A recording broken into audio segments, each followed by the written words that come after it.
sous-groupe un peu orphelin sans beaucoup d'options thérapeutiques. Moi, justement, ça m'a été demandé de parler d'une situation particulière qui est certes rare, mais pas exceptionnelle, pas impossible. Donc, c'est le traitement du cancer du sein qui survient lors de la grossesse. Donc, voilà, donc commençons par le commencement. Et je pense déjà la définition de ce que c'est que donc, le breast cancer during pregnancy est très important. Pourquoi? Parce qu'avant, on utilisait plutôt le breast cancer associated to pregnancy. Et cette appellation a été un peu maintenant abandonnée parce qu'avant, ça incluait aussi bien donc, le cancer du sein survenant au cours de la grossesse, mais aussi pendant l'année suivant l'accouchement. Donc, mais finalement, on s'est rendu compte que ce sont deux entités complètement différentes, que ce soit sur le plan biologique, que sur le plan implication thérapeutique, puisque après l'accouchement, il n'y a pas vraiment beaucoup de limitations pour traiter les patientes puisqu'elles ne sont plus enceintes. Donc voilà, et on commence par l'épidémiologie. Il n'y a pas beaucoup donc, de choses très documentées mondialement, à l'échelle mondiale, mais on a beaucoup de données bien sûr qui viennent des États-Unis, de l'Europe, et on montre voilà, que c'est une situation, comme j'ai dit, rare, mais qui n'est pas impossible. Donc on a compté qu'une grossesse sur 1000 sont compliquées d'un cancer, et en Europe, on avait compté à peu près entre 2500 et 500, et plutôt 5000 nouveaux cas. Donc, quand on voit un peu ça, c'est tout cancer confondu. Quand on voit les types de cancers, ça vient en tête de liste, comme vous le voyez là, le cancer du sein. Donc, ce qu'on voit, donc, c'est 39 à peu près % de l'ensemble des cancers qu'on voit donc, au cours de la grossesse. Voilà, toujours épidémiologiquement, bon, c'est quelque chose bien sûr qui est lié à l'âge jeune, c'est normal, ce sont des femmes en âge de procréer, et quand on voit les cancers, quand ils surviennent donc chez la femme, cette femme jeune, donc on voit que le pic arrive après plutôt 35 ans, 40 ans, parce que normalement, c'est pas un cancer qui devrait normalement arriver à moins de 35 ans, mais ça n'empêche qu'on le voit quand même dans notre pratique, dans ces situations. Donc, malheureusement, cancer du sein au cours de la grossesse, on voit beaucoup de diagnostics à un stade tardif. Pourquoi? Tout simplement parce que tout le focus de la patiente, c'est sur sa grossesse, et on peut mal prendre les symptômes au dépend de la grossesse que le cancer, vu la préparation du sein à la lactation, etc. Donc, même si la patiente perçoit quelque chose au niveau du sein, elle croit que c'est en rapport peut-être avec juste la grossesse. Donc, il y a ce problème de retard diagnostique, et justement que, voilà, donc la limitation aussi de pratiquer les examens radiologiques comme on le souhaite, donc fait que parfois ça traîne et on diagnostique beaucoup plus de stades avancés. Donc, je pense que la première question avant de traiter une patiente, c'est déjà voir le work-up qu'il faut faire, le bilan, le staging, que ce soit local ou à distance. Et je pense qu'on sait tous que la mammographie avec un cache approprié abdominal reste quand même safe. Néanmoins, il y a des risques de faux négatifs. Quant à l'IRM, on sait très bien que le gadolinium, donc quand on fait l'IRM injecté, il traverse le placenta, et on sait que dans des modèles animaux que ce gadolinium peut engendrer des anomalies et des malformations. Donc du coup, l'utilisation de l'IRM généralement n'est pas recommandée. À distance, qu'est-ce qu'il faut faire? Est-ce qu'on peut se permettre tous les examens comme chez la femme non enceinte? Bon, je peux dire qu'on a quelques limitations quand même.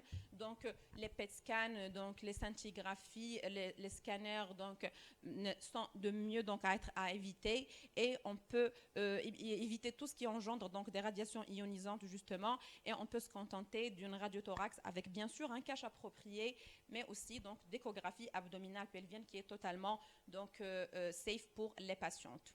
Donc, ce tableau un peu résume ce qu'on peut faire. Donc, déjà pour la biopsie, il faut y aller, donc il n'y a pas de problème, il n'y a pas de contre-indication. Il est recommandé bien sûr pour confirmer le diagnostic. Néanmoins, donc il faut toujours bien sûr informer que ce soit donc le chirurgien qui va la faire ou le radiologue, et informer aussi le pathologiste qui va la lire de l'état de grossesse de la patiente à prendre en considération.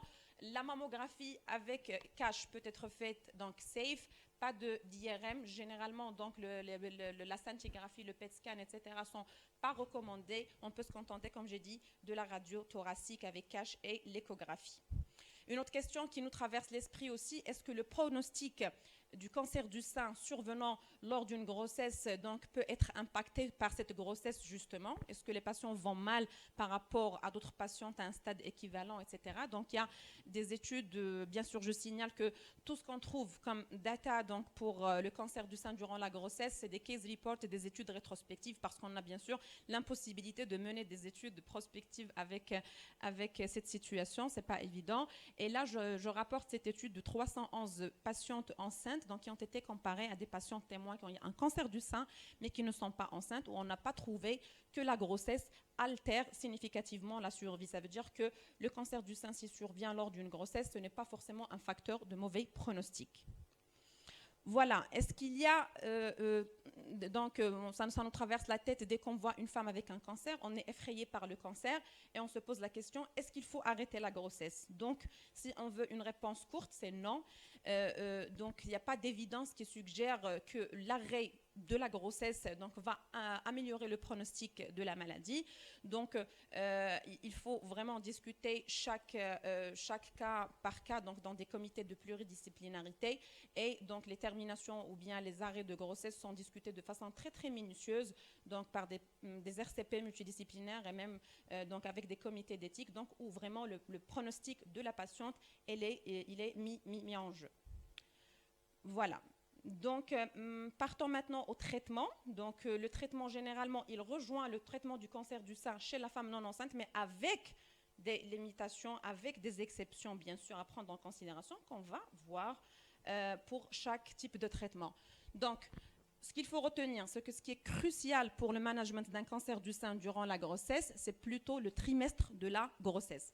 Et donc, plus on est en premier trimestre, plus on est au début de la grossesse, plus on est effectivement très limité par rapport aux thérapeutiques qu'on peut donner. Et je peux dire que le seul traitement que peut recevoir une patiente en premier trimestre, c'est la chirurgie qui peut être faite. Par contre, donc la chimiothérapie, les thérapies ciblées, donc l'hormonothérapie, normalement, sont interdites pendant le premier trimestre, vu donc le taux de malformation majeure qui peut être engendré lors de cette phase d'embryogénèse. Par contre, quand on va donc au deuxième et au troisième trimestre, on peut avoir donc le feu vert pour la chimiothérapie.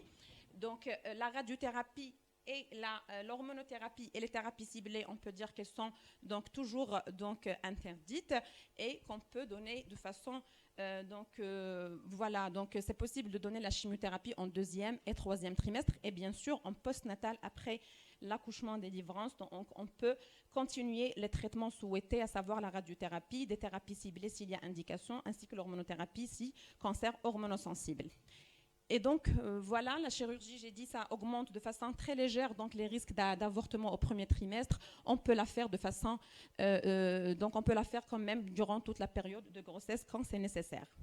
Pour la chimiothérapie, le message crucial à retenir, c'est que pas de chimiothérapie lors du premier trimestre, puisqu'on a un risque ou bien un taux de malformation majeure quand même qui n'est pas négligeable, qui atteint les 14-15%. Et en deuxième et troisième trimestre, donc ce risque diminue donc pour ne pas dépasser de 3%. Donc voilà, si vous voyez un peu à travers le temps, ce qui est en bleu, ce n'est pas de traitement. Donc avant, on avait cette tendance quand une patiente est enceinte de ne rien donner, chose qui ne peut pas être justifiée. Donc on peut traiter nos patientes de la façon qui est safe, bien sûr, et qui tient en considération la grossesse. La chimiothérapie, vous voyez, il y a une augmentation d'utilisation dans le temps de son utilisation lors de la grossesse également. Donc voilà, ce qu'on peut dire pour la chimiothérapie, c'est que il y a, comme j'ai dit, un risque surtout tératogène donc, au niveau donc, du premier trimestre. Donc ça, c'est déjà dit. Pour les anthracyclines, je rapporte cette étude de 315 patientes qui montre quand même chez des patientes qui ont reçu des anthracyclines EC ou AC ou FEC, donc qu'il y a surtout au premier trimestre des risques d'avortement assez importants avec des risques de malformation entre 10 et 25% et qu'en post-natal et même donc, à long terme, donc il n'y a pas vraiment d'effets délétères. Donc pour les taxanes, que ce soit le Paclitaxel ou le docétaxel, donc on peut les administrer, comme j'ai dit, en deuxième et en troisième trimestre. Et là, c'est un peu l'ensemble des études qui ont montré donc, la safety des anthracyclines et taxanes pendant deuxième et troisième trimestre. Là, puisqu'on a parlé du traitement du cancer du sein triple négatif, il y a quand même, quand on voit les guidelines pour le cancer du sein au cours de la grossesse, on voit que même le dose dense, il figure parmi les options, quoique il faut rester très vigilant. Donc, personnellement, je suis une grande fan du dose dense dans les patientes à haut risque, mais en situation de grossesse, je pense que je ne serais pas pour. Donc, vu qu'il n'y a pas vraiment beaucoup de données sur l'utilisation surtout des facteurs de croissance, on ne trouvera jamais de réponse assez consensuelle sur ça. Là, à gauche, plutôt à droite, c'est un tableau qui montre une étude de 10 patientes qui ont reçu le dose dense et chez qui il n'y avait pas de complications notées. Donc, ça figure, comme j'ai dit, que dans les options, mais ce n'est pas quelque chose quand même de très encouragé dans plusieurs pratiques d'experts. Donc, les générales recommendations pour la grossesse, c'est que pas de chimio en premier trimestre, utiliser les protocoles standards, prendre en considération le poids actuel, donc ne pas augmenter ni diminuer le dose et surtout prendre en considération aussi le délai de l'accouchement, le terme donc, qui est 37 semaines d'aménorrhée et arrêter la chimiothérapie entre 35 et 37 semaines pour éviter des complications lors de l'accouchement. Là, je dirais un mot sur les anticorps, donc le trastuzumab notamment, donc pour la maladie HUR2 positive. Donc, ce que vous voyez en bleu, c'est quand il n'y a pas de complications, et on sait que les complications craintes surtout avec le trastuzumab, c'est ce qui touche les liquides amniotiques comme l'oligoamniose. Et ce qui est en rouge, c'est la présence justement de cette complication. La majorité des case reports et des études rétrospectives n'avaient pas montré qu'il y a un effet avec majoration de malformation, mais ça n'empêche que ce n'est pas du tout recommandé de le donner donc en cours de la grossesse. On peut le postposer jusqu'à après accouchement. De même pour le tamoxifène, donc ça a été associé, donc des case reports ont été rapportés sur les malformations aussi fœtales, et donc c'est aussi une molécule qui n'est pas recommandée, même si on trouve dans la littérature ce qui est en vert, c'est qu'il n'y a pas de malformation majeure notée, qu'il y a beaucoup d'études, pas d'études, petites séries rétrospectives et de case reports qui ne montrent pas un effet très important, mais ce n'est pas recommandé. Pourquoi j'ai tenu quand même à montrer ces slides? Parce que parfois, on se retrouve devant une situation, c'est qu'on ne savait pas que la patiente est enceinte ou la patiente n'était pas enceinte et elle est tombée enceinte au cours des traitements.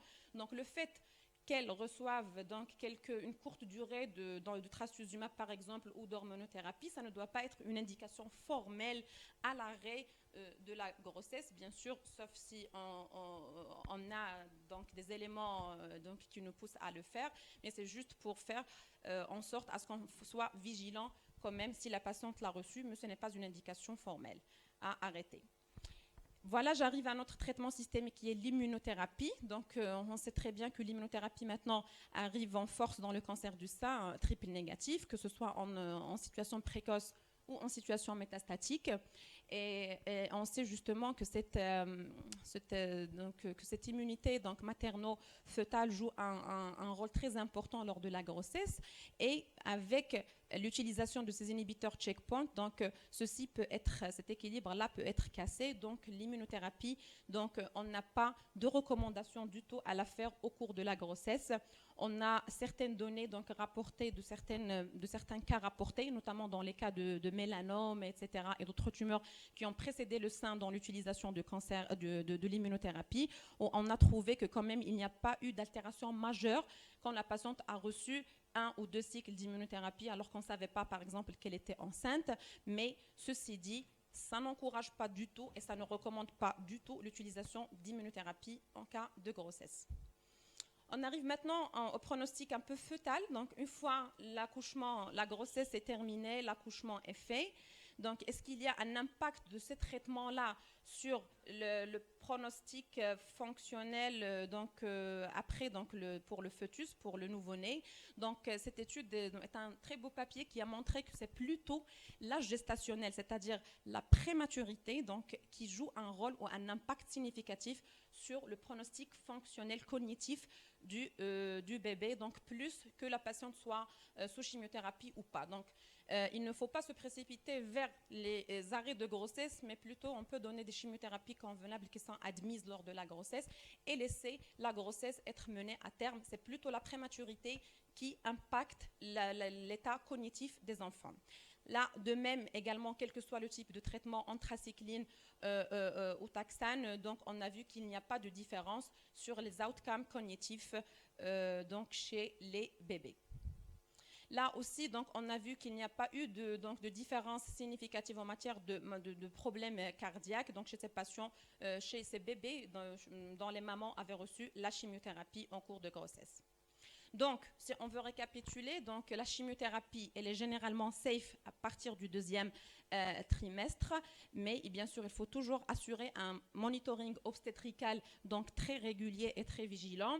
Donc, le but, c'est de donner donc des traitements donc actifs sur le cancer sans qu'ils soient délétères pour le bébé ni donc pour la maman, et surtout d'arriver au terme de la grossesse, à savoir donc 37 semaines d'aménorrhée, donc pas de radiothérapie, pas d'hormonothérapie, pas d'anti-HER2 donc au cours de la grossesse.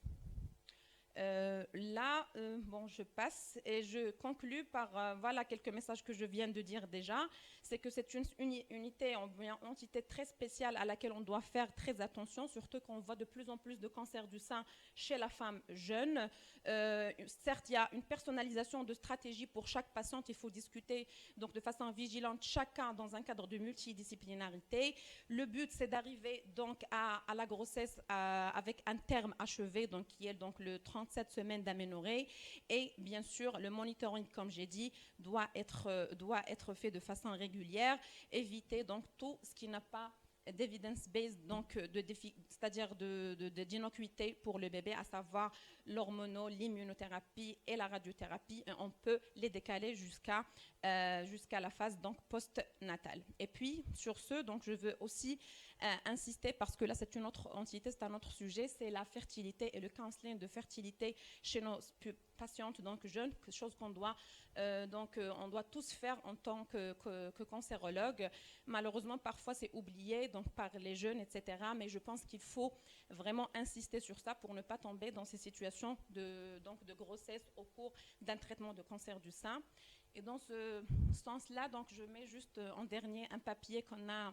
C'est une surveille qu'on a effectuée dans 9 pays arabes, dans certains ici en Égypte, et voilà, donc incluant plus de 170 oncologues, et on a fait donc un questionnaire pour voir comment ils approchent la fertilité chez la femme jeune. On a trouvé que 25% uniquement avaient reçu une formation sur le counseling en fertilité et cancer, et seulement 10% donc avaient donc une unité donc clinique de fertilité dans leur centre. 25% et 7% avaient donc référé des patients donc à des centres, à d'autres centres, c'est-à-dire autres que le centre où ils travaillent, ou à d'autres villes respectivement. Et donc 56% n'avaient pas accès donc aux techniques de préservation de fertilité donc chez leurs patients. Donc ce sont des chiffres un peu effrayants, justement, qui montrent un peu la limitation de counseling en fertilité et de préservation de fertilité. Et donc 53% avaient offert une préservation de fertilité uniquement chez des patientes qui sont à un early stage de la maladie, donc, et ils ne discutent même pas ça donc, pour les patientes qui sont à un stade qui est avancé métastatique. Donc ça, c'était juste pour attirer notre attention tous à l'importance donc de la toxicité gonadique, mais aussi de l'awareness about fertility chez les patientes qui sont en âge de procréer et en contexte donc d'oncologie. Et sur ce, donc j'aimerais vous remercier, et voilà, merci. Merci beaucoup, ça couvrait tout le sujet.